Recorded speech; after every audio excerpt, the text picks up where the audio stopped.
Anyway, I had to brought up a couple of them, looked at some stuff, and so what I'm gonna do is I'm gonna be like the sounding board. So my role here is I'm gonna be representing these groups. So I'm gonna put to you their arguments, and I want you guys to think about what you think of their arguments and how you would counter them if you came across them. Because we've got to talk to people we don't like, and we're never going to make any progress. So, one of the main arguments we get is the radicals, and some of them are radical, and even some of the moderates think that the problem with men in feminism is men are the problem. If you're fighting a war, you don't invite the enemy into your camp to have a chat about how we're going to fight the war and who's going to do this, that, and the other. Well, you do in detente, but it doesn't matter. So their basic argument is this: we're appropriating the women's movement. Women had to fight very hard to get to where they are today, and they did it by banding together and struggle. If we have so many men in it, that sometimes puts off women and women's groups, and we're diluting the message. So what do you guys think of that argument? Okay, now. So what do you guys think of that argument? Oh, obviously Ted just completely disagrees with it because he's like, okay. Yeah, deciding to censor. So who wants to go first? I would like to say something. Think of the movement in the 60s when they fought for civil rights. Like, not only black people in the US fought for it, but white people as well. And without white people, it wouldn't have been possible to achieve anything, because, like, you can't achieve something if only the oppressed ones fight for it, and the oppressors ignore them all the time. The oppressors have to say, okay, your concerns are legitimate and we acknowledge this and we change it. The oppressor can change it, not the one who is oppressed. That is what I think about it. Right, I agree with that. That was my standpoint as well. If you've got men that don't want to listen to the women, then who are they going to listen to? You got to have those men there to convince those other men to open themselves and allow those topics to be talked about and dealt with. Yeah, I agree with. I agree as well. But like, more than that, I guess that the patriarchal society has been like mooning over our societies for so long that women have lost their identities altogether, and now men are not the problem. I guess women and their attitudes toward themselves, that's the main problem. So that's going to change. So men can here be as well a help. Okay. So what do you guys think then? Do you think that there's a valid argument why men shouldn't be part of these movements because they could be diluting the movement and making it harder for some women to join? Maybe if there was more women-only groups, there would be more women joining these groups. Maybe the presence of men put a lot of women off.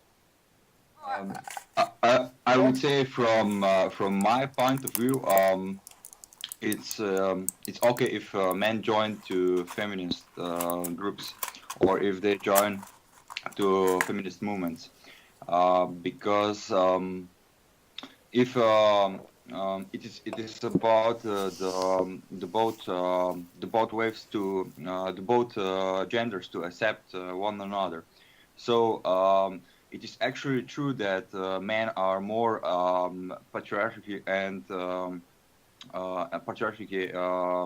turned, and they actually created the patriarchy, and the women does not have this how to say, like attribute that doesn't allow join men as a political group or as a religious group or something like that.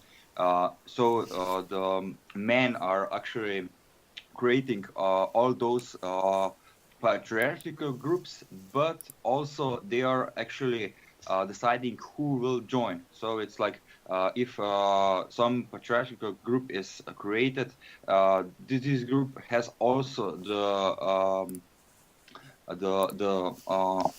underslots. So it's like if we have like patriarchy, like some religion or some political group, it will be like the steps always will join only the man. So it's actually the man thinking's work. Like it is different from the women, because women's thinking here, from my point of view, is like the women won't create any hierarchy or patriarchy. So it's like okay, if men actually it's up to men if the women actually can join, or if it's up to men if they will join the movement of women. We are here now in these days of 2017, that actually is pretty diverse of every movement and every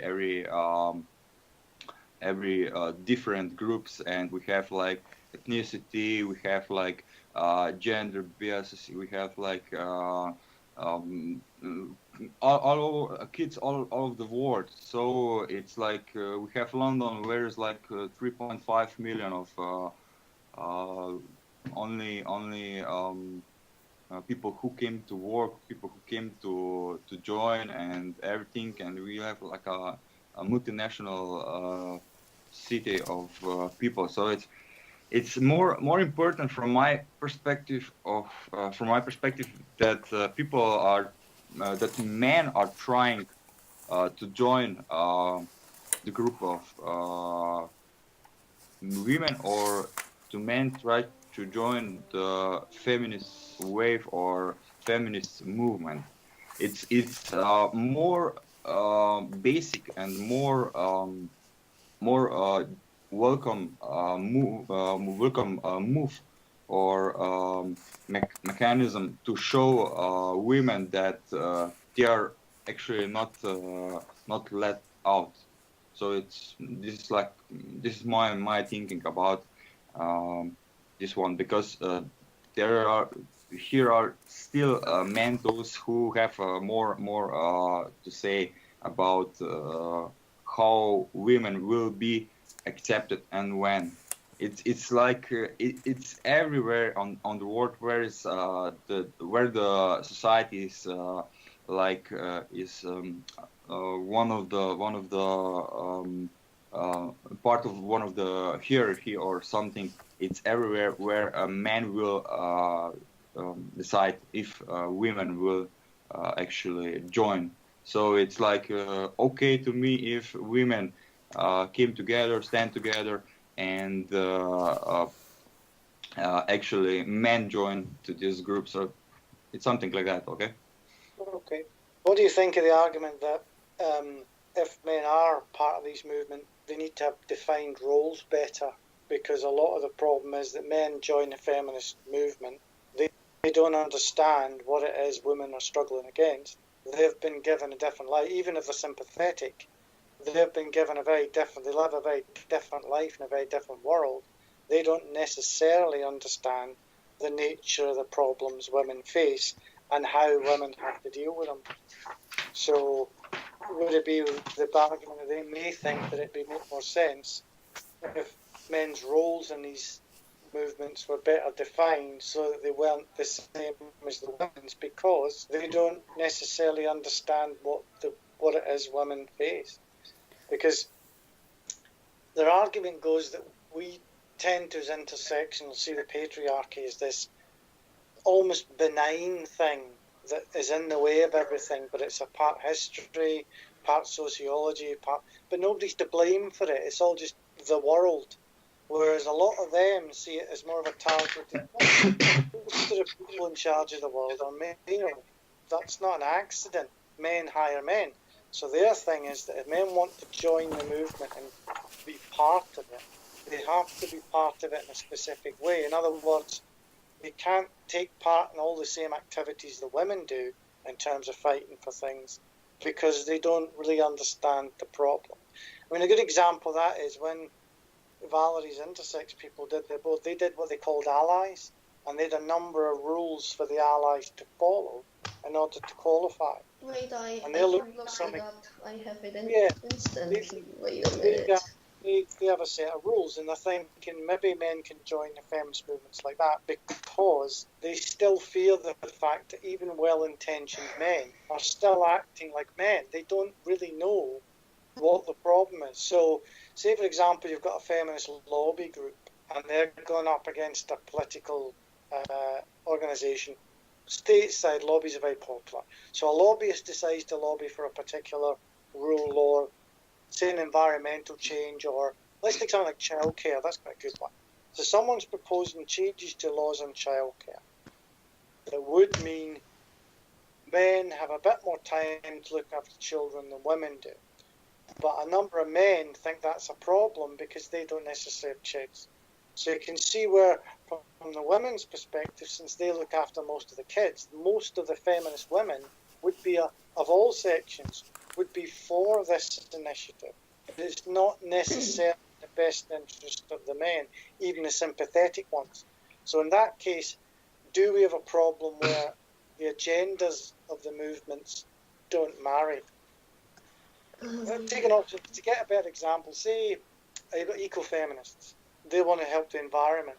So the men that join them want to help the environment. That's one clear goal. So everybody's going to be on the same page. But when you're dealing with more subtleties than that, when you say feminists in the countries like the States and the UK and Europe, where ostensibly they're supposed to have the same rights but they don't, then in that case some of these men may find that they may have to give up some of the things they take for granted in order for the women to do that.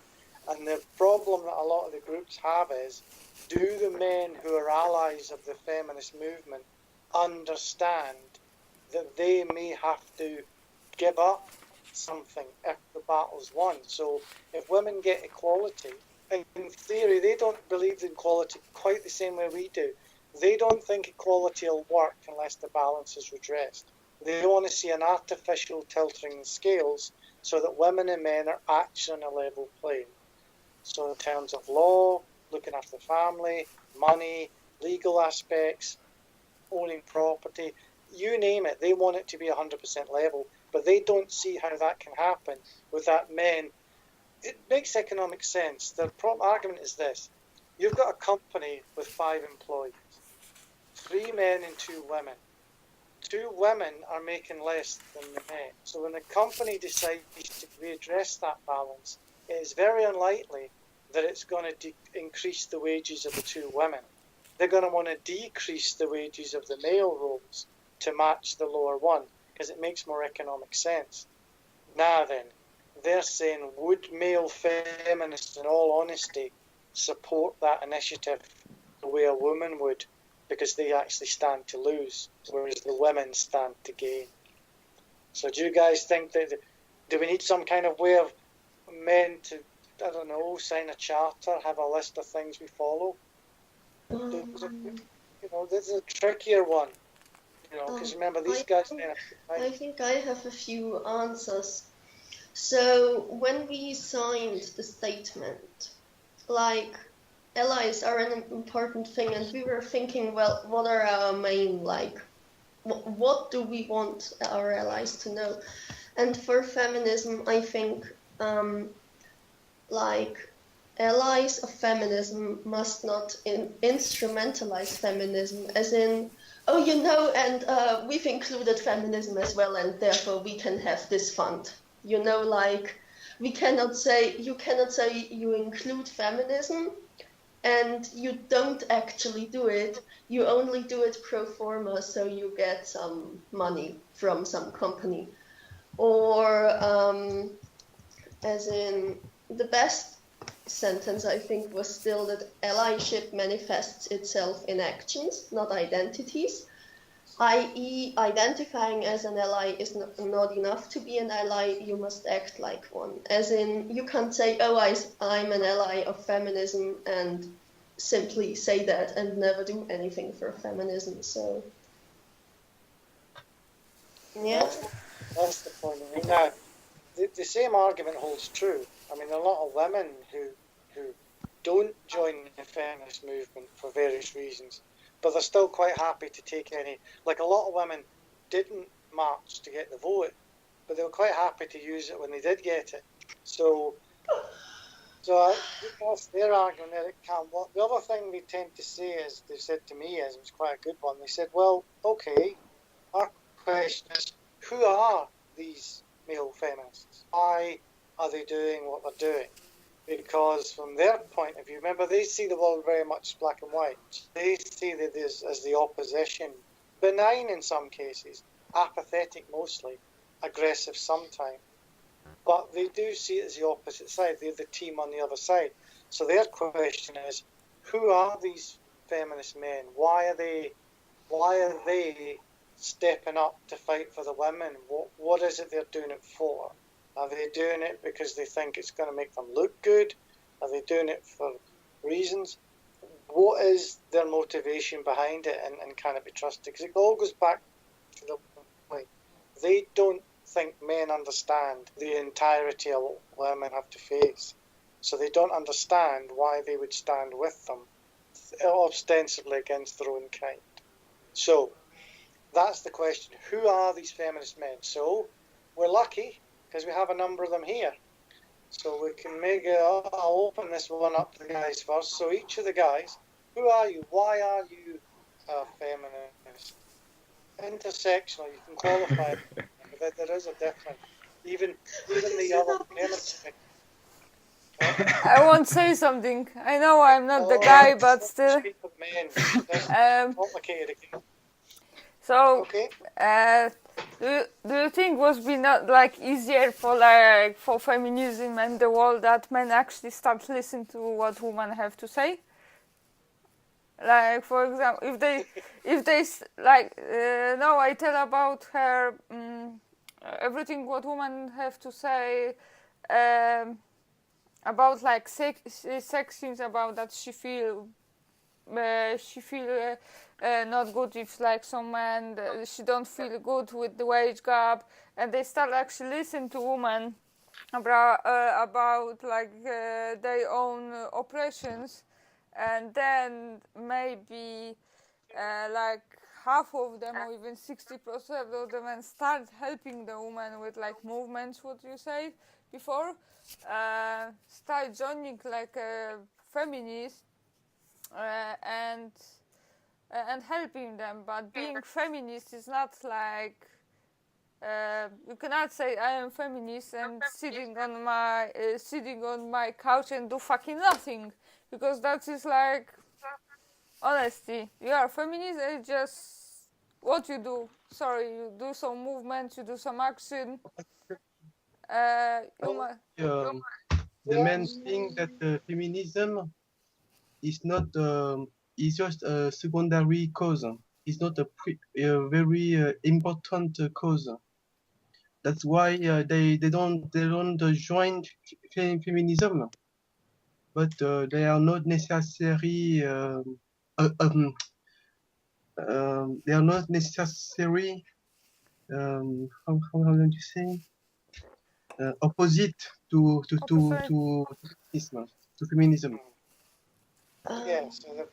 Okay, so Agnes and Paul, maybe they both think that you both think that if men would actually listen to women and learn about our struggles, then it would be more or less common sense to be a feminist. Is that what you want to say? Yes. Actually, men don't understand well the cause of feminism. They, I think that they think it's like a joke, you know. It's So they don't Which understand is what why the which is what women are yeah, saying. it's so what these so feminist I, groups say. I think. and I have question. So why they don't understand that? Because they don't listen. Somebody Well, is like they hear, so oh, this woman fight about like wage gap or something, and most of them just laughing because what? Because we have less money. It's not that funny. If they're gonna have less money, they're gonna be bloody that's furious. the well, that's the point. That's the point these Yeah. groups are making. You see how the debate's turning around? It's not quite as clear as it was we did it last time because you're starting to see the fact that saying a lot of, I mean, the other thing they say as well is they want, like you said, some action. I mean, Piers Morgan, you ever heard of him? Look him up. He's a class A prat and probably the least feminist guy you'll ever meet. He's been calling himself a feminist for years. So what I think their argument is the opposite group is that if they keep diluting the feminist movement with undecided males, apathetic males, males who think they're going to get laid, they want some kind of assurance from the men who call themselves feminists that they're actually going to be feminists. Now, we always come round to this because it's a very modern problem. One of the biggest excuses used by misogynist groups to avoid the issue is they say feminism is too complicated. They say things like, what do you mean by that? It's a great thing to say. They don't even really particularly mean it, but they say it and it does work because a lot of the different feminist fractions make no sense to them. Now, the feminist fractions in question say, well, that's fine. We're happy if you don't necessarily want to join us because you don't know what we're doing. We just want you to understand what we're trying to do and be sympathetic for that. So what they're aiming for, they would like men who are sympathetic to the feminist cause to do what they can to help, but they don't want them calling themselves feminists because they aren't women. Now remember, these aren't intersectionals I'm talking to now. These are second generation, second wave, early third wave, maybe. Certainly not what we would call intersectional. But their point's a valid one in a lot of ways. You can see their point. Their problem is we have wandered into this as blokes do, well-meaning we may be, but do we actually know what we're doing? Like Agnes just said, are we listening to the women? That's the key to it. The problem is when men join a feminist group, they have to understand they're the junior member of this, and that situation's unlikely to change. They have to do the listening and the doing and less of the organisation of stuff. They have to do things when they're requested to do them. Now, it sounds a little mechanical, but the reason you do that is because what they say, and they're right, is men are as conditioned as women are.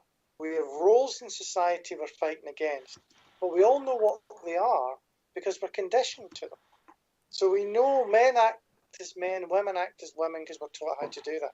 But there's a lot of subtlety in there that we're not aware of. I mean, like I said, when I raised this point before, when I read it before someone raised it, I raised it as OSS. I said men have to give up their rights. And as many women as men jumped on me for that. Said, oh, this is not right. This is not feminism. This is inequality. You're promoting it. And the point what I was trying to make was that we have to be prepared to give stuff up. Now, people don't want to hear that, but these groups make a valid point. If you're working as a feminist, it's different. As a man being a feminist, you're kind of working to lose. You have to work to remove some of the things you take for granted. The women don't have that problem because they don't have it. They're struggling towards it. So they're moving towards something we have to move away from. And their point is, have men who've signed up as feminists and from their perspective fully understood what it is they're signing up for. Now, the caveat to that for us is, bear in mind, this is an intellectual discussion. We're all intersectional feminists. We believe much more in equality for everyone and bringing everyone together. They don't have the world view that way. They still see it as a struggle for equality. And in some countries, it still is. I mean, in some places, people we know in our group, it's not an intellectual debate. Women are objectively oppressed. And half the time, people don't have a problem with that. So if you're in that situation, it's very different from being in a more equal society in a lot of ways, even if it only looks that way on the surface. So the thing I think they're getting at is, as feminism in the West and in the developed nations has moved a certain distance, feminists and men feminists can join and contribute quite a lot. But in other areas where these movements exist, it doesn't work that way. So the male feminists have to understand they can't have the same standing as the female ones. Now that goes against the principles of intersectional feminism, but that's their viewpoint. That was made clear to me. That is how they see the world. So the point is now, what is your intersectional answer to their queries? What is your intersectional answer to their very real problems with the fact that men, well-meaning as they may be, don't really know what it is they're getting into. They don't really know what the struggle's about. Does anybody have anybody think that they have a... Feminism is like optional for most men. They think Exactly. first about Exactly. our job, second to the food, Yeah. the free and games, and feminism is like after. Okay. So what are you going to say? Have time. They never have time. So what basically women are afraid that because of the change in feminism and like obviously equality is gonna be like they're gonna be feel less men, or Yes. because Yes. they're afraid that because right now they have rule to go to the job, leave their like girlfriend or wife with the kids in home, and Exactly. shitloads of money, and Exactly. That's their point. buy food and everything else for like family, support families, and that's it. And they think that when they change, it's gonna be like Yes, they're that gonna be is, and it equal, may right? even... So basically, Yeah. And remember, they're looking. A lot of the primary goals, the radicals, they still speak of women's liberation. They see women as a oppressed group, and they're going to be liberated from their oppressors, which in their case are males. So that's what they see. So they don't see how we can change the world to alter that without these men being willing to give up these things. And they don't have a problem with people who they don't want men call themselves feminism, think it's stealing their job. They don't have a problem with men helping them being feminists. They just don't want to be seen as having men being the ones that are giving them something, if you like. I have idea they can find a hobby and do something in free time. Honestly. Okay, Valerie, go. So I think since like we all know there is not one type of feminism, and I personally don't have a problem with it because I think depending on where you live and depending on the time, different types of feminism are needed. So I think we need a different kind of feminism here in Europe than, say, somewhere else, like in Saudi Arabia. And then what Agnes said about how we are conditioned in certain ways to behave.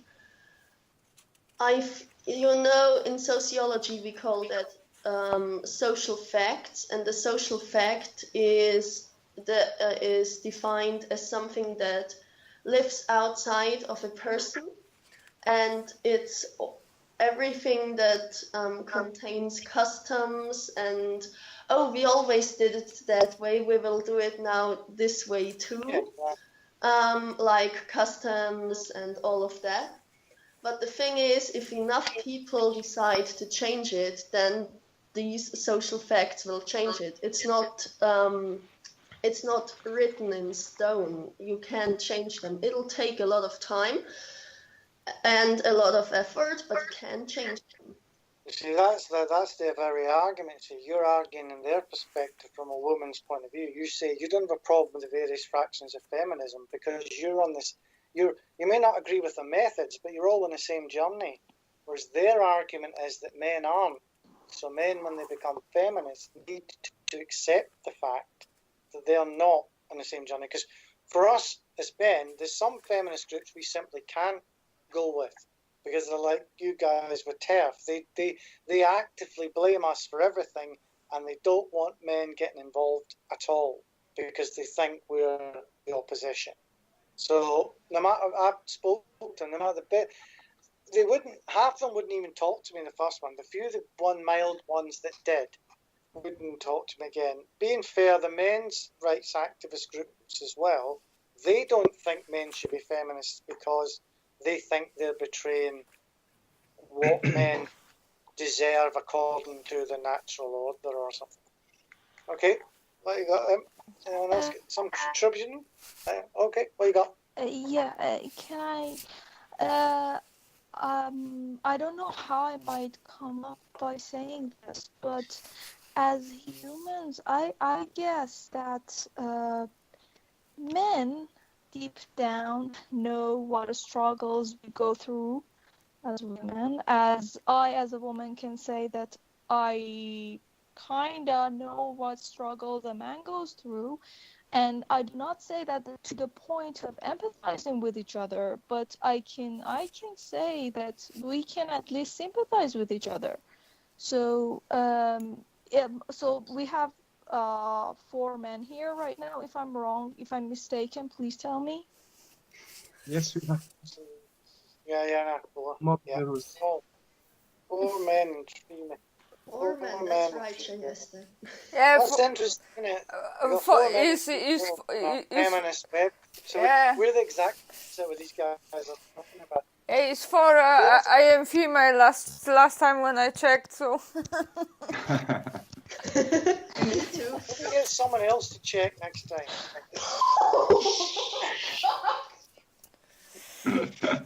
Okay. Always looking for confirmation. oh god, I must leave that for a video. That actually touched on to the key of that. The biggest problem with their argument, and the simplest way to understand it, is that they do lack empathy. I have noticed that. It's not that these people lack empathy, they're not sociopaths or anything. But as a group, as a philosophy, they do lack empathy. They don't really they don't want to understand the other side. They just want to win the fight, which is it's actually ironically quite a masculine way to look at the world, really. But yeah, so that's exactly, good. that's the point. They don't want to understand. Not that they don't understand. They don't want to understand. Yeah, they don't really want. So, if I can say something? Yeah. Go on. Yeah.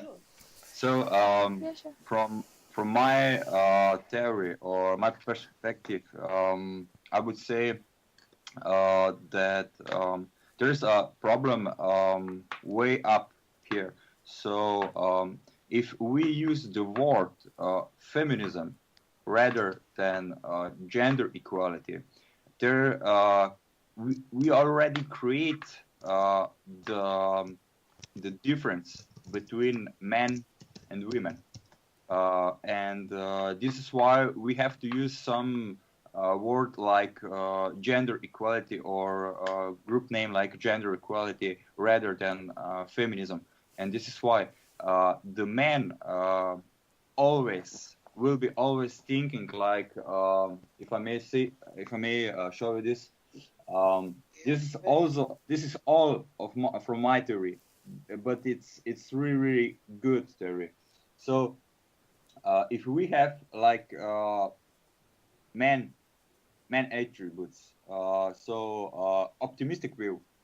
We said in psychologists this view of the optimistic view from men. So men have all, let's say all or almost all optimistic views, but also they can possess the realistic view and also the view from women, but they prefer the optimistic view. So if you create a group like let's accept women, they will what will happen? What will happen is this, that if they think about women, which is like pessimistic view, it's not a bad, it's not nothing bad. It is the same. It's actually the same, but it is quite different. So if we have like a hard encoded man and he doesn't accept himself, this is a big problem, because if individual have a problem with accepting himself, uh, they will actually image a women like I will give you an example, like oh no, they have we have no accept those women, they always break everything, they cannot do anything good, they are so let's say more down to earth, they too complicate too much, they just say something or like something like that. This is the correlation between men and women. And if we say let's create a group and men should all be feminists, there's also in the roots, there's a problem in the roots of the group. So it's like if we have like I don't know if you can see, most men are still thinking from their puberty on, are still thinking with more optimistic view, and most women are still thinking with more pessimistic view. It's like if we create. How do we do? They have a pessimistic view of what men aren't Do we any do more to get optimistic? optimistic than women, as far as I can see. Most Yeah. people either one Yeah, thing or this the is other. this is hoping yeah, to this is change why their I, circumstances. I'm actually now explaining the word, how it's the word. So it's the word of the individual, how it's thinking. It's more it's actually okay if women would act more optimistic against pessimistic, because they feel that they should create something opposite to Well, them. they do So though. it's like in They're the weak. vision The for whole those. point, the whole point of the feminist movement is an optimistic view. You have to be an eternal optimist. The women who first decided they wanted the vote when they didn't have it had to be optimists, because if they're pessimists, they never would have done anything. So, and I mean, I'm always wary of. I mean, it's a modern thing in modern psychology. I don't like it. I don't like the way we polarize everything. I think people's motivations are a lot more complicated and individual than. I don't even believe in negative emotions. I don't like the terms. I think it's silly. All emotions are emotions. The negativity based on how you act on them. When people say, I believe in positive thinking and all that, I'm never too keen. I mean, men and women, the difficulty we have is, this is actually a key point to it, I think. It's the same with these groups I'm talking about. People tend to generalize too much when they're talking about specifics. The reason we have a feminist movement for women's liberation is because individual women have felt oppressed at times. Even Emma, which started all of this, she said herself, with the life she's had, and you think about it, all the way through from Harry Potter to her life, millionaire, successful, well-educated, gorgeous woman, she should have been immune to everything. But even she experienced individual sexism in her life. So each woman who feels the oppression adds to the next woman who felt it, and they get together. But it's not a general, it's not the man, males and females coming together and creating these imbalances. It's each individual person experiencing inequality in their own life because of the systems we've built as individuals. The key to remember is, if we all disappear tomorrow, none of this stuff exists. If we were left the planet tomorrow, not a single alien being could ever find a single border, because they're all in our head. We create these things all the time. So what we have to be careful of is like these groups do, the very argument I've just made. It sounds quite plausible when I say it, doesn't it? It sounds quite rational. And what's the problem? The problem is they're speaking in generalities. They're taking entire groups, species of people and putting them in boxes and saying this is how X behaves and this is how Y behaves. But intersectionalism has come round to explain that it not only doesn't work that way now, I don't think it ever did. I don't think there was jobs for men, jobs for women. I just think people chose them based on a preconception of what they thought being a man and a woman was. And we all bought into it. You know, most of the moral values we hold today stem from just after the 1700s. There's 1,000 years of history before that. People didn't think the way we do now. It wasn't the same way of looking at the world. There was as many empresses, emperors back in the day. You know, the last person who ran the Roman Empire in the south of England, the person who was responsible for the entire south of England, which was pretty much the whole of the population of the country at that time, was actually a Nubian woman. They found her villa. So back in the day, it wasn't the prejudice we reflect onto history didn't necessarily exist. So if we see the world as intersectional, we see it as everybody being the same. So when we speak of men and women, we have to be careful to remember we're not speaking for everyone. We are speaking for what we perceive to be the social norms for a given person. People broke social norms all the time. What's it? Agnes, you. I want to add something that I agree with one thing that we must change.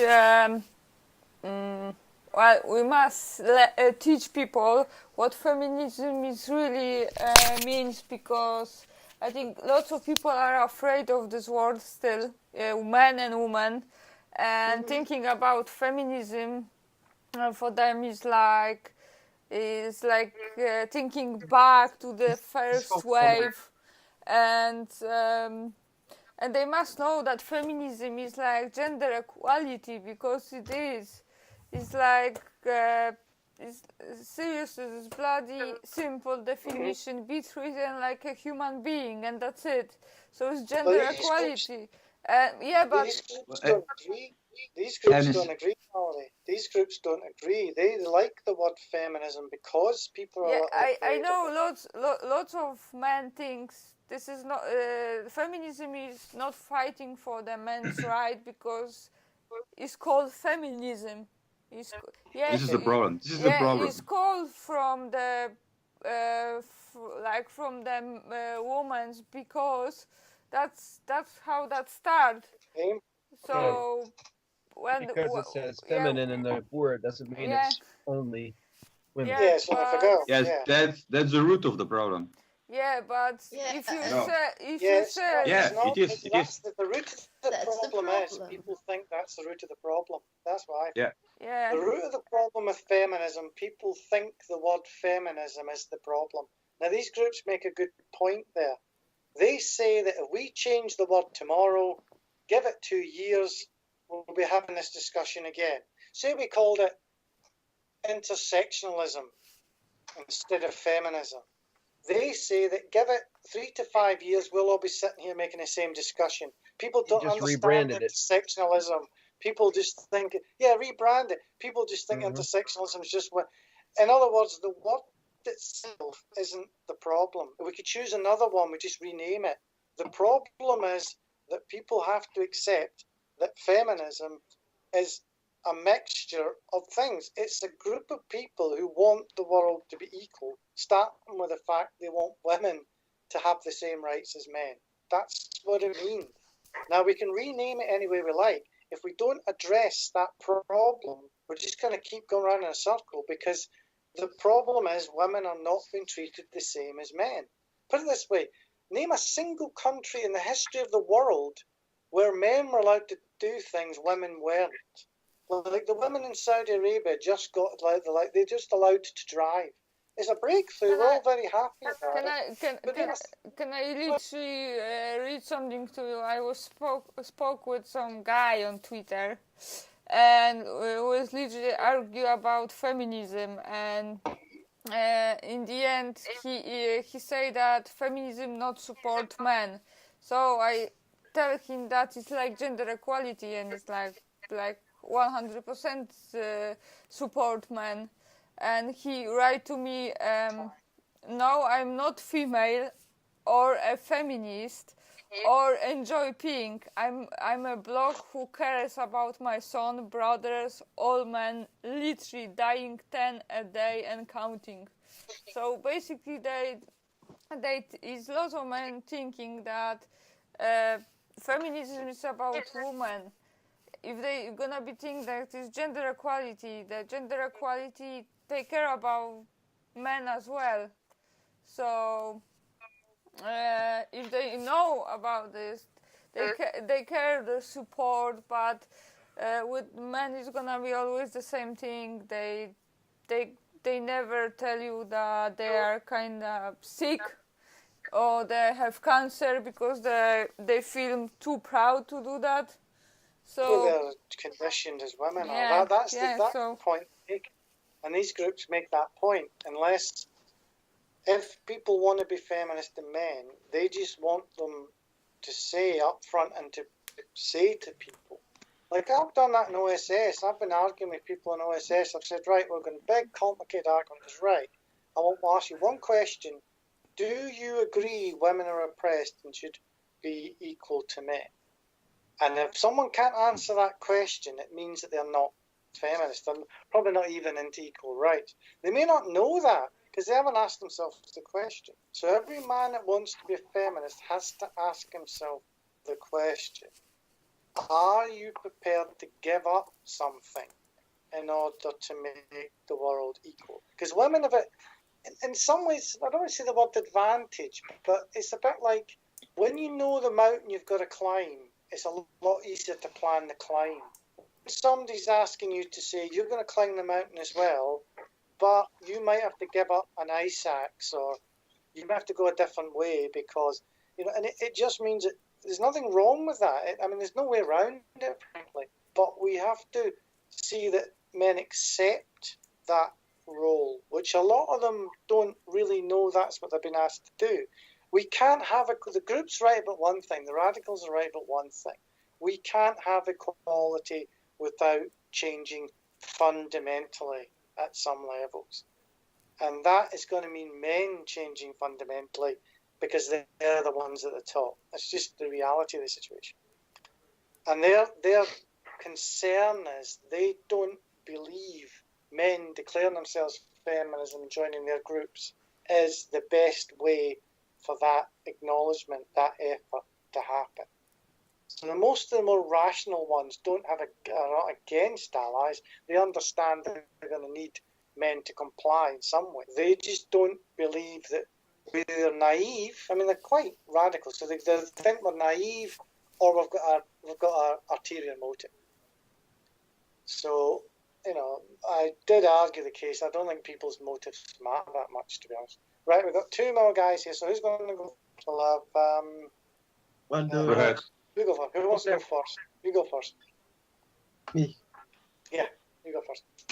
Well, the problem is also that men think that feminism is an oppressive force. That's like a police force that throw men in jails each time that they do something that the women don't like. And there is some women who will pop up and protest and he will end up really badly. Yeah, there are radical feminists who believe that completely and have no qualms about it. That's what they think the world should. They think the only way to change it is to reverse it in some way. In other words, they have to give women the right to stop men doing certain things simply because they're men. It goes against our principles as intersectionals, but that's what they believe because they think it's the only way they can do it. It is Okay. reverse. It is the men are not are oppressed. For them, the men are oppressed and the women are the oppressors. And yes. it's And quite a the lot of men rights groups actually think that as well. They think that's the situation now. There was a thread on OSS the other day that said that someone said that there was a group in IT had complained that they thought that women's rights in IT had gone too far in the industry and women now had advantages men didn't. Patently ridiculous, but they did believe that to be the case. So, even the more rational end of the two groups, we ignore the out and out fringes for the moment because they're just rational. They're just basically irrational. They just, don't like anyone. But even being fair, the ones a bit more closer to the centre do have a valid point. In order to make significant change, we have to make significant change, and that can't be done without some effects on the general population of men, because they have to change what they do. And remember, it's difficult because a lot of men don't even acknowledge they have it. They just don't know what you're talking about. What are you talking about? I do the same as women. In fact, they have it easier than me. They don't have to do this. And they don't even know that society's skewed towards them. So getting them to give it up is going to be difficult. So these women think they don't see how it can happen. How'd you go? I think that the life in 2017 is really running fast. So when people are born, like our generations, 90s, 80s, probably they don't have so much knowledge about women, because they just have to go to school, go to work, go home, feed kids, and so on. So they actually don't do this so much research on women, and because they also man has also the thinkings of women. So this is my view here. I think the men should do more research about women and about women's thinking. So maybe the education system needs to be altered so they don't have to. It shouldn't be a project. The relationship, the position of men and women in society should be the same. And yeah, if it's not, then it should be made clear to people in their countries. Now, remember, some places aren't going to do that because it undermines the purpose. But those that are claiming to be liberal societies are will have to make some kind of hang on a sec, folks. I'll turn something loud on. There.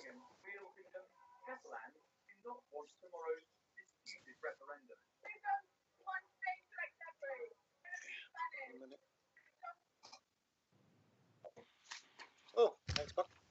Yeah, so sorry, folks. I had to move downstairs because Jen's gone to bed. So don't turn that light down.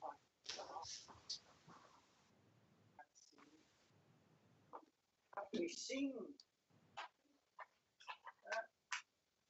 Sorry for the interruption. Just having to do a bit of logistics here, but I did get a cup of tea out of it, so it's not all bad. Right then. Okay, so where were we? Yeah, so you can see how they have some valid points, even though for us they're a bit generalised. But you can see where they're going with this now. Oh, the other argument that they tend to put is seacoast fireplaces.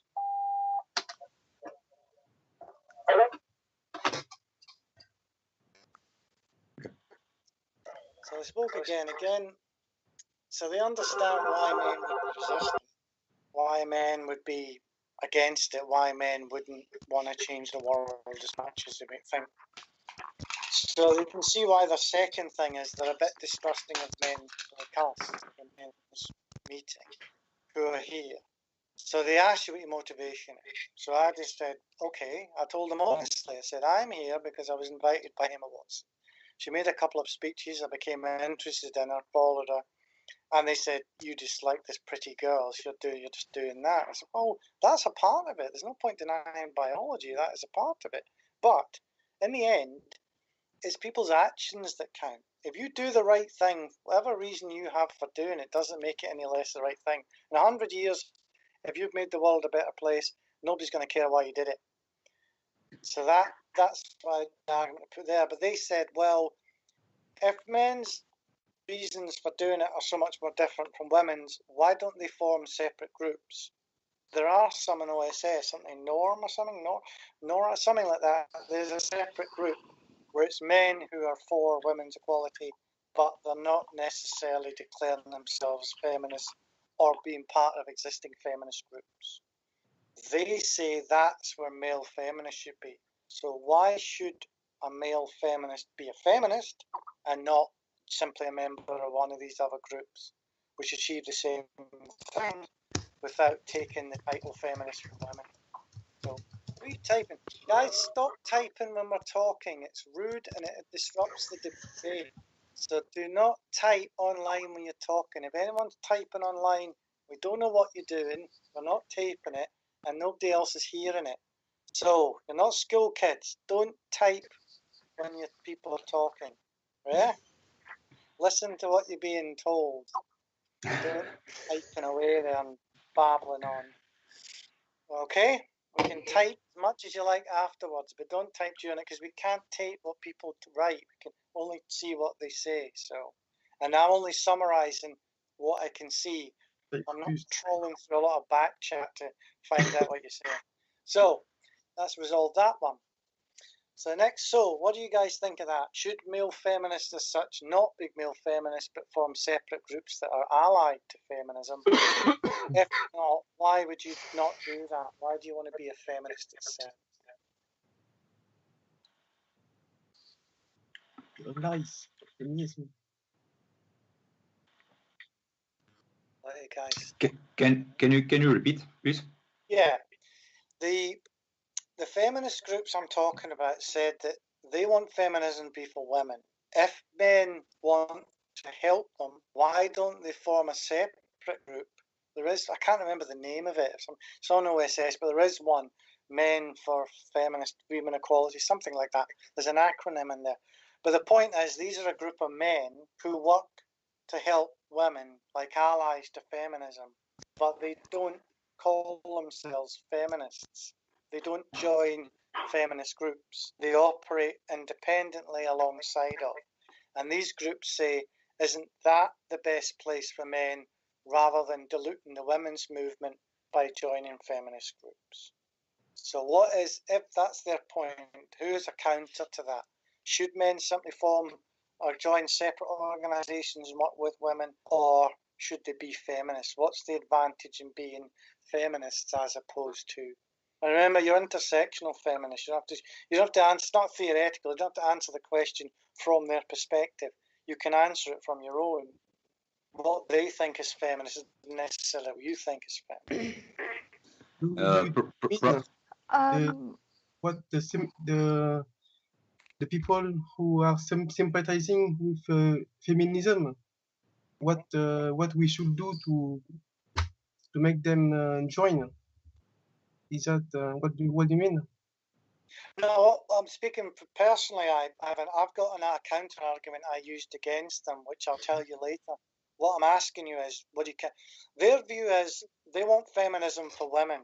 If men want to help, why don't they make another group called assistants or allies and do the same stuff they're doing, but not through the feminist organizations? Like, Then for that example, wouldn't be gender equality. Exactly. Well, the other problem That would not with be it gender equality at that point. Exactly. And the other problem with it is you're diluting the very thing they made as the first I point. don't think Right.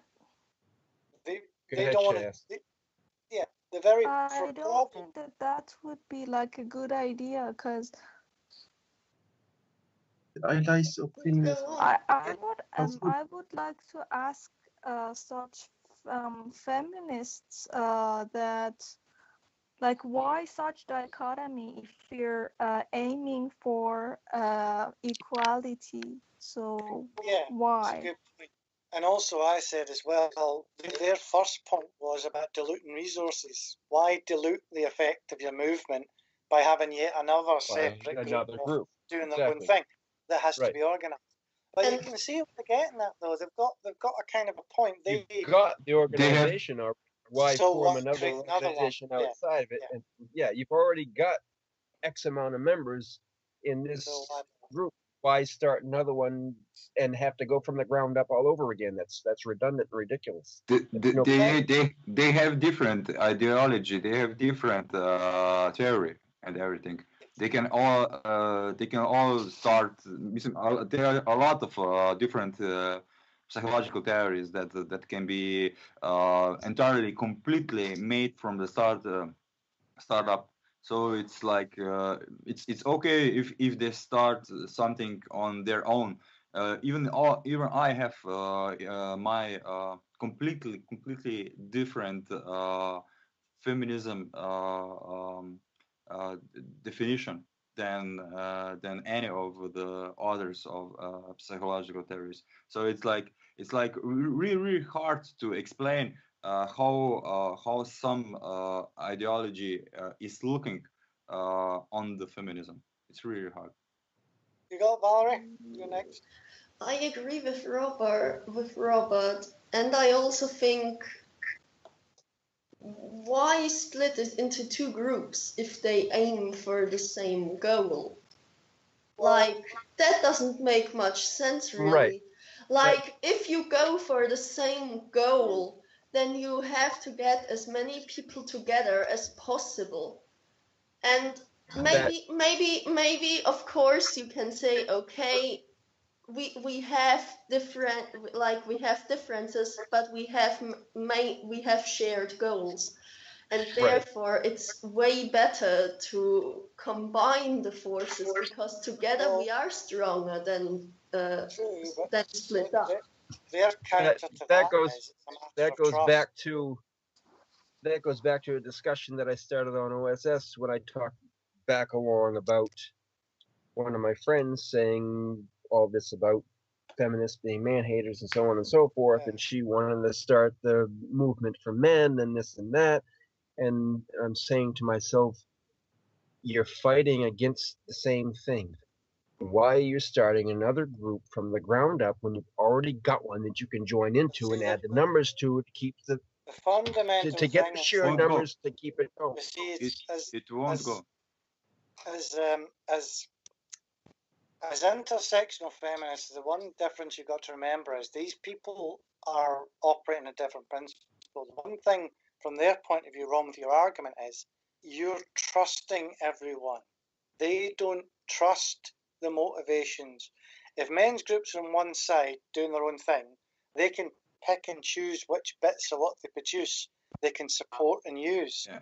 And it means they're separating that element from themselves because they don't trust the motivations of the other group. Because remember, they see men very much as the enemy.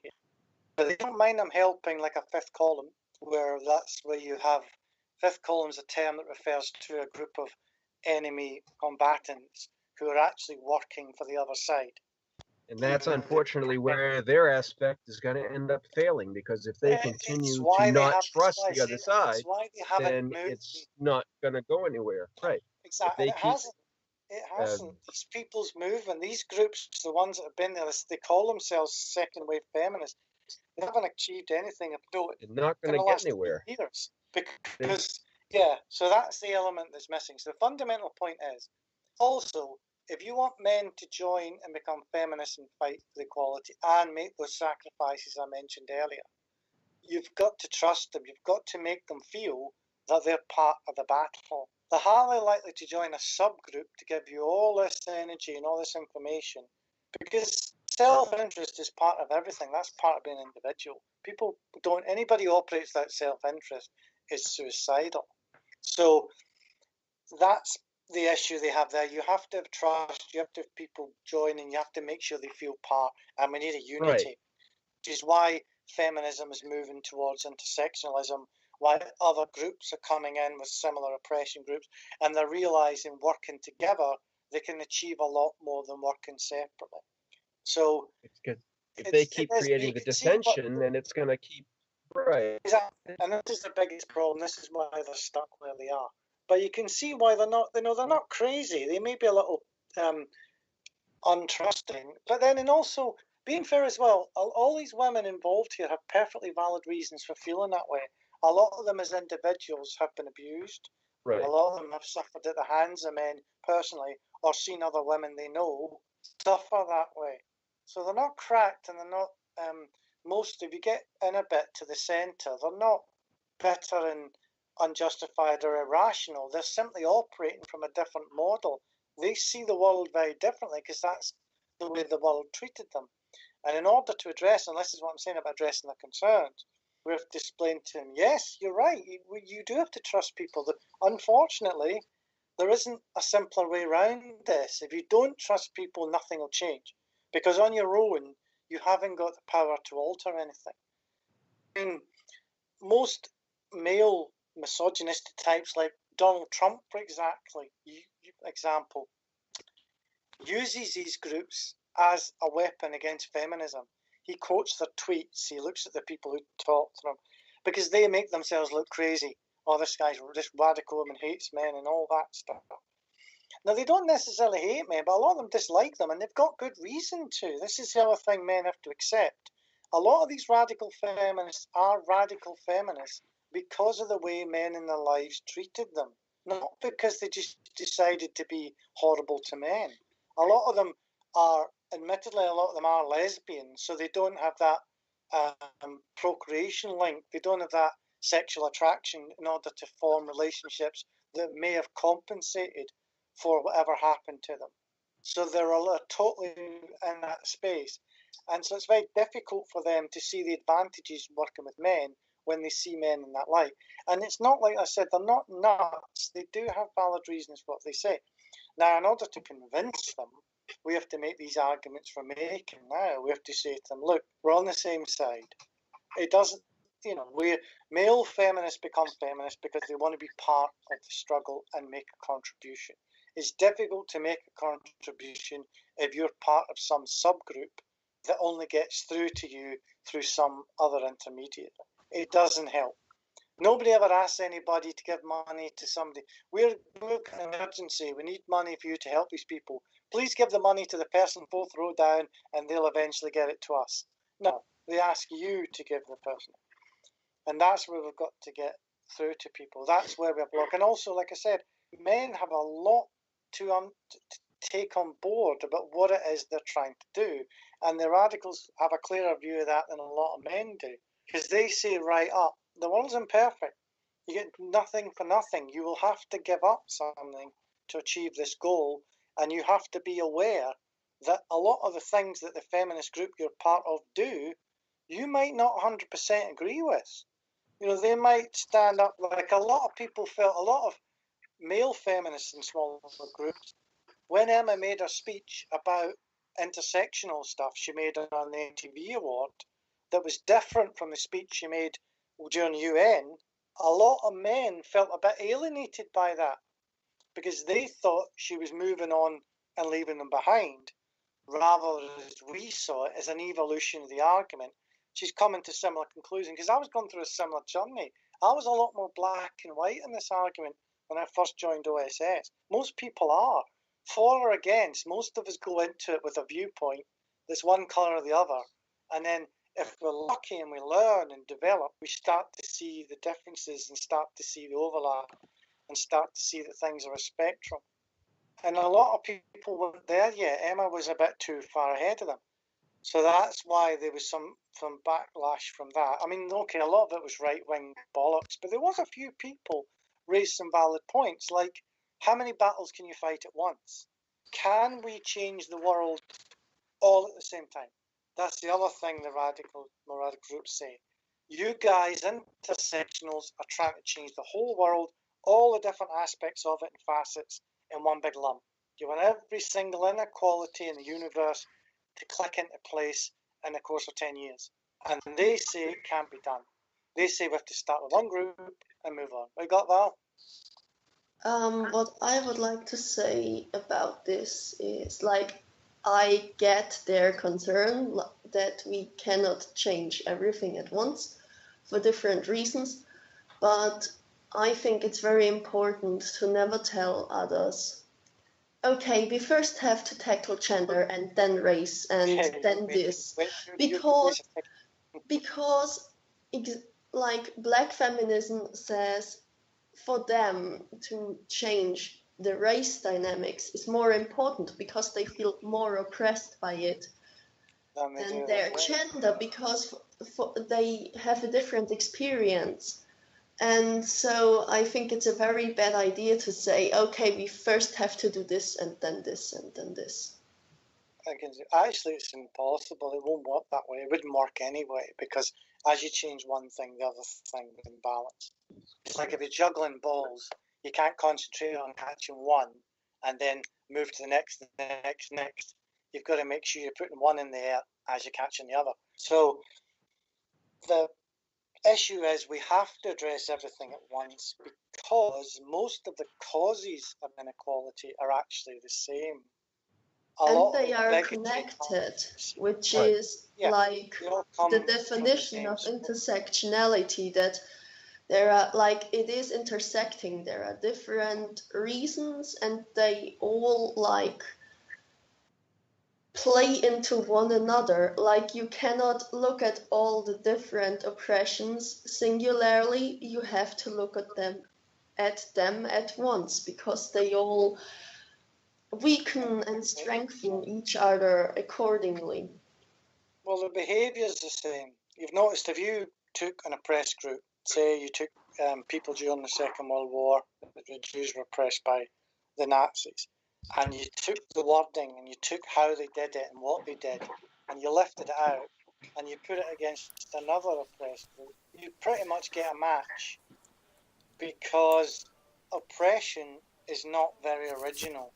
I mean, if you look at history, most dictators are very similar to each other, irrespective of their political vehicles. They're almost always the same. There's the same patterns of behaviour, the same places in history, the same socio-economic factors involved. We've seen it now. The rise of fascism is a mirror of that in the 1930s. The mirror for that was there was another financial collapse just beforehand. The Great Depression, they called it, in 1930. The 2008 collapse in the banking system was a mirror to that, and the socio-political climate is the same. Fortunately, these days we have a lot more information. It's a lot harder for people in the modern world to get away with stuff, because people have a lot more information, and people like us can talk to other people in other parts of the world where different things are happening. But the forces are still there. You can still see the parallels. Economic hardship, rise of fascism, idiocy about, race, and everybody's not me coming into my country's the reason my country's in problem. These are very simplistic things. And if you were to ask these questions before 2009, you get very different answers. People think it was almost childish. But now, 2017, after the collapse, all of a sudden it's throw people out who aren't you. Angela Merkel got hammered because she let 1 million people into her country of what, 70 million? To help, it was 70 million plus its financial right state. now there are 1 million refugees in Germany in total, and Germany has a population of 80 million people. So there's remember 8 million people, but the 8 million people, and it's also one of the most successful economies in the world at the moment. The German economy is one of the most powerful and stable economies in the world, and they flinched 1 million people coming in. Now, we'd have done that 10, like I said, before 2008, then people would not have been that bothered. They probably wouldn't even have made the news. But it's making the news now. I can relate to that somewhat, because Austria is very similar to Germany, and we have 8 million people, and around in 2015 in the summer, like around 100,000 people came. And since then, everybody is like going to the far right, because everybody is like, oh my God, and they're stealing our jobs, and we can't do this and all. The thing is, in the 20th century, we've had a few refugee waves, as we call them in Germany, in German. Like when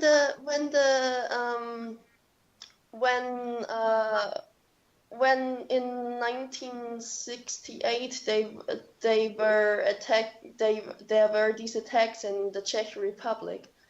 Like, I don't know, a few hundred, like many people came, and it wasn't a problem really. Like, I don't know, 150,000 or so. It was lots, and I think like nobody made a big deal about it really, and that wasn't the only thing. After when the Iron Wall broke down, lots of refugees came from Hungary and so on and so forth, and I think like it wasn't a big deal back then. So why do we have this discussion Because now? this is the thing, because this is the factors we're dealing with, because a lot of these social economic factors come into play, and then people get manipulated by people in power, and the people in power are largely what we call a patriarchy. The power structures, it's like I've often said, sometimes if you look at modern politics in general, you've got your left wing and your right wing, which seem to me to be pretty much the wings on the same dragon. The underlying power structures remain pretty much the same. I mean, if you look at Russia, for example, Putin is just like a czar, isn't he?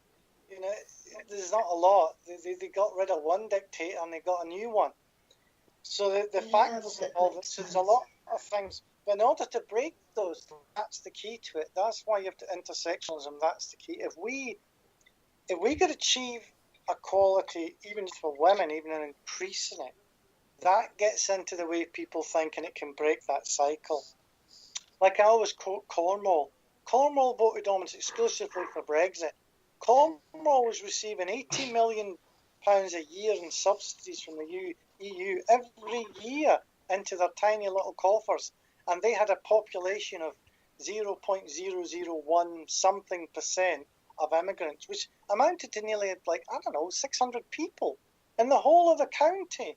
And yet they voted for Brexit because of the immigration issue. So a lot of people's mindset tends to be very influenced by what they think is happening, and by, let's face it, there's a certain laziness in human beings. Blaming one other thing for all your problems is really cool.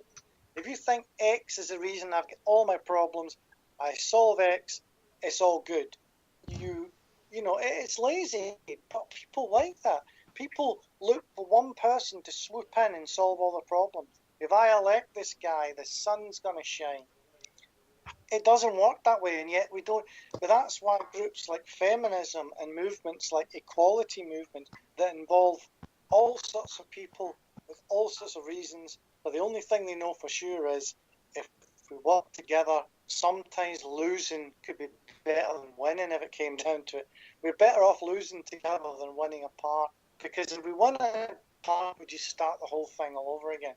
So that was where we came to that. So I'm going to round that one up now. Does anybody want to conclude anything? Any concluding thoughts on that? Have you meet any feminist subgroups who don't think there should be male feminists? Do you feel that you could counter their arguments now? You feel confident you could go mano mano? If I can go with that, just to throw a little spice in there. I definitely could. Yeah, I think it probably could. So, I could probably be your backup. I could probably be your backup, Ross. Yeah. You did good on this. You did good, Robert. You were good with your arguments, really. For the arguments that you brought, Ross, I think I could definitely bring counter arguments. Well, that's basically right. You know now that roughly they're not crazy, but they are lacking in empathy. So that's how you got to phrase your approach. They don't like to educate themselves, which I think is always a pity when people don't do that. Well, they're afraid as well. I mean, a lot of them do realise their viewpoint isn't sustainable, but they're not comfortable to release it for some reasons, for many reasons. And also to bear in mind, this was kind of a thought experiment. There are not a lot of them. The people I've spoken to are the same people I always speak to. If there are more out there, they're not very vocal. If you're not very vocal, you're not going to do anything to anything. So that's small. So the good news is intersectionalism's growing, and at the expense of these more negative things, the rise of the right and all that, is sometimes not a bad thing. Like someone, I think Robert was saying the other day, the other session to Julian, that if Trump getting elected wakens up half of America, then maybe it was almost worth it, because it was a you know, people would, the effects of anti-fascism can be quite good. People are waking up a bit to realise that if they don't do something about this, it could become very serious. So hopefully it won't. So the next thing for this topic for the moment we're going to do, it's a quick, probably I don't know how quick this will be, it depends. How many people have read the books? How many people have read Bad Feminism, and how many people have read Hunger? Has anyone started reading Hunger and Bad Feminism yet? Just the first few pages of Bad Feminist. I haven't You're read on Bad Feminism. into the others Has yet. anyone read? Is Agnes, you with us? Yeah. I just write something down. Yeah, we don't I'm keep you waiting. on page 73 of Bad Feminist, but I haven't read Hunger yet. Okay, so what I was going to ask, you could still do it in theory. You may notice it's probably got a bit lost, but I think it'll come back. There's a thread on there where they want us to review the book. So when we do our book reviews, they want us to rate the books from 1 to 10, because that's what everyone does. Now, I was just wondering what people's view on how would we go about that. Because, for example, comparing a book like Caitlin Morgan's book to, Roseanne Gay's is it's not going to happen. It's very different works. So, are we to do this? Do you think it's to be done on your personal preference? Did you actually like the book? Because sometimes you can read a really powerful book and like's not really the words. If it had an effect on you, did you think it was valuable? You might hate reading every single word of it, but you still, Got a reaction from it. So yeah. Yeah. So I think personally the view of that should be we would do it on our reaction to it. So if you hated it with a passion, you should probably give it a rating of 8, because if it incited that much interest in you, it probably did a good job. If you loved something to bits but can't remember the second part is the second or third paragraph, or you're hazy on the ending, then you should, no matter if you thought it was the greatest work in the world, you should still give it a rating of 2 because it didn't have an effect on you. So that's what I'm going to suggest we say to moderators about that we think that you should rate the effect of the review. So you can review the book as you want. I liked the writing, I didn't like the writing, I thought it was good, this was horrible, this was great, this was good, this was bad. But the rating at the end is you effect it had on you, not necessarily if you think you're going to give it to someone for Christmas. Because I think that would be more valuable than... I would agree, yeah. yes. Yeah. Because even if you hate the book, you can it still has an effect on you, and maybe you even learn something.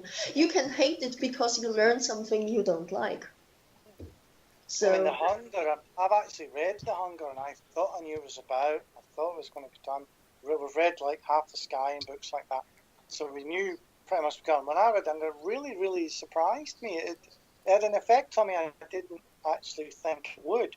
I was very taken by it, and I immediately seen the parallels between that woman's life and Emma's, which I thought was amazing, because you couldn't think of two more separate lives for women as Roseanne's and Emma's, because of what they went through. But when you read it and really read it, you see that what she went through, all women to an extent seem to go through. Some men now, there's even indications that young men are showing signs of body image problems. They're starting to have operations to get six packs and all this.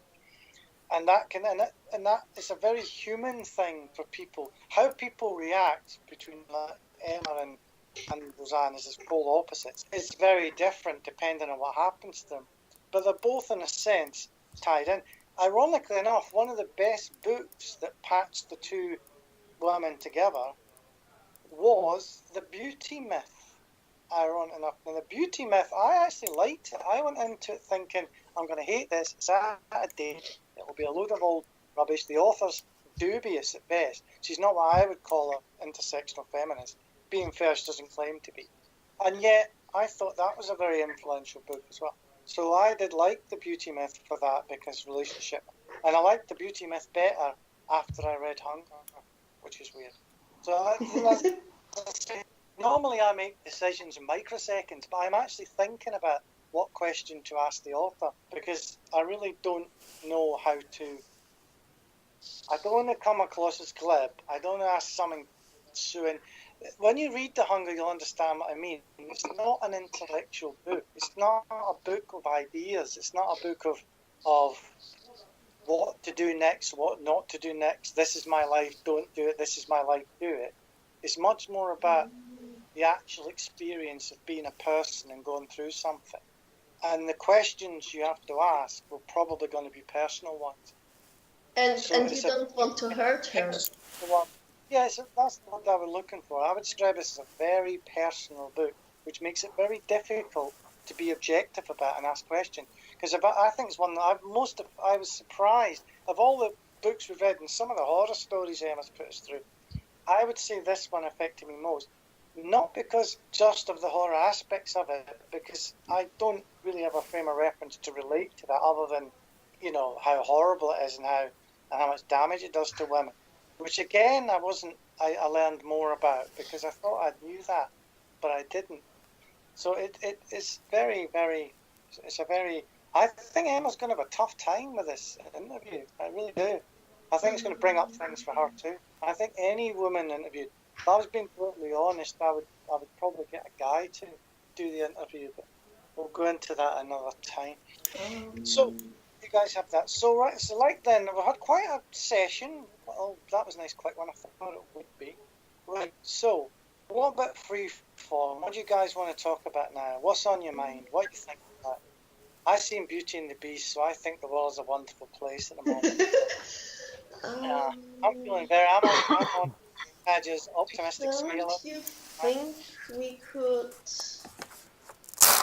like, most of us haven't read Bad Feminist and Hunger yet, but we could talk about